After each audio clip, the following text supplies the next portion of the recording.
let me give you a quick update on what has happened with Bitcoin within the last day, right? Obviously, a lot of you guys watched my video on the street last night, but since then, we have seen Bitcoin come up a little bit, and there's been major developments with the FOMC meeting and this potentially huge Fed pivot, right? Let's talk about it. The US market today, Dow was green, NASDAQ was red. Like I said in that video from yesterday, we may see some volatility. That's what we're seeing right now. Wall Street's kind of mixed, not knowing how to, how to anticipate the cut that's coming. That's ultimately what it comes down to, right? They're unsure if this is going to be good or bad, or maybe if there's some surprise, right? Look at this. Elizabeth Warren is now calling for a 75 basis point cut, right? No one is talking about 75 basis point. We're talking about 25% or 25 basis point, 50 basis point, but she's asking for 75 basis points. She's just like, yeah. We have seen Elizabeth Warren make some crazy demands in the past. None of it has ever come to fruition, so it does not matter. But what is kind of shocking is this. You look at the probabilities now. We have a staggering 67% calling for a 50 basis point cut, right? Up until a few days ago, it was still like below 50%. Now it's at 67%.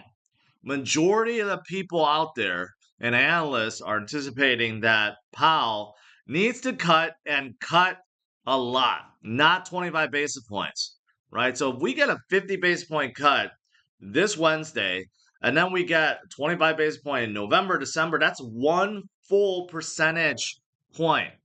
That is massive. Now, there are some people that think if Powell goes too aggressive, like this 50 basis point, some people think this will cause markets to actually sell off because it will show to many that the economy is in a much worse state than it appears. That could be the case. There could be a chance of that. However, I don't think so. I think this Fed pivot, sometimes you don't want to overthink things. I think the Fed pivot and a 50 basis point cut overall is going to cause markets to react positively. Okay, we will see. We will see.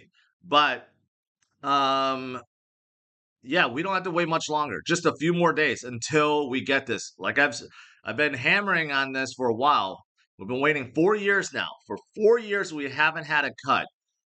And now we are going to, and we will drastically bring that Fed fund rate down, which will bring the prime rate down, and it will bring loans and everything else, mortgages, everything is going to start coming down, right? And that will trickle into next year. And of course, that is the most bullish year for Bitcoin because it is a year after the halving event, right? And that is why guys like Michael Saylor, Microstrategy continues to buy. They're offering another 700 million. I mean, if you think about it, Michael Saylor is like a madman at this point, but that's what he can do. People always question before, why would you buy MicroStrategy over Bitcoin? Or why would you buy MicroStrategy over a Bitcoin ETF? This is the reason why. Because he could continue to raise more and more and more money to buy Bitcoin. He just got done raising $3 billion just like a few months ago. He just purchased another like $1+ billion. And now he wants to raise another 700 million. Guess why? To buy more Bitcoin. That's why, right?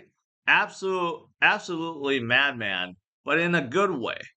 And of course, we have miners now that are doing the same thing. Remember, Mara just did the same thing, raised $300 million and bought Bitcoin with it, right? And there are many others like MetaPlanet that's doing the same thing on a smaller scale.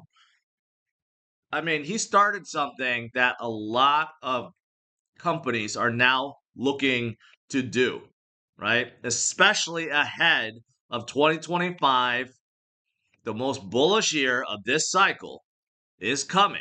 That's why so many are loading up and stocking up, and that is the right move.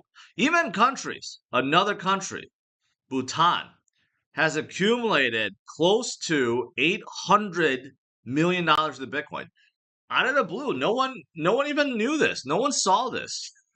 We know El Salvador has been DCAing. We know that, China, US, Russia have been accumulating as well, or at least confiscated, and that's their way of accumulating. But now you got like Bhutan all of a sudden coming out with $800 million to the Bitcoin, right?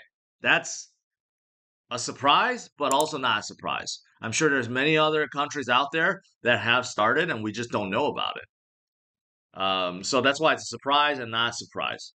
But the last few things I'll end up with that I want to share with you guys are these charts, right? Basically, these charts are showing that this is a great time to be loading up. Great time to be loading up. New whales, okay, are buying. Old whales are still holding. That is great. M2 supply is coming up. That is great. When the global liquidity starts expanding, that means the money is going to start flowing. That's great. That's really, really great, right? And if you look at something like the MVRV momentum, you could clearly see that it is coming back up, flipping up to where we want. We want that momentum, right? And it's coming back. Ultimately, all these are showing that it's a great time to be in Bitcoin. It's a great time to be loading up like what some of these guys are doing, right? Because we have some great, spectacular things to look forward to. Bitcoin's fundamentals have never been stronger. The hash rate is at an all-time high. The number of whales accumulating, all-time high. The number of companies and countries accumulating, all-time high. On top of that, the global liquidity is starting to come back up, and we're going to have a Fed pivot. These are all super bullish things. So get ready, guys. Stay strong, stay focused, and just let the gains come to you. Continue to hodl, continue to DCA. There's really no other strategy that you need to implement. Just have patience, stay strong, and accumulate. That's simply it.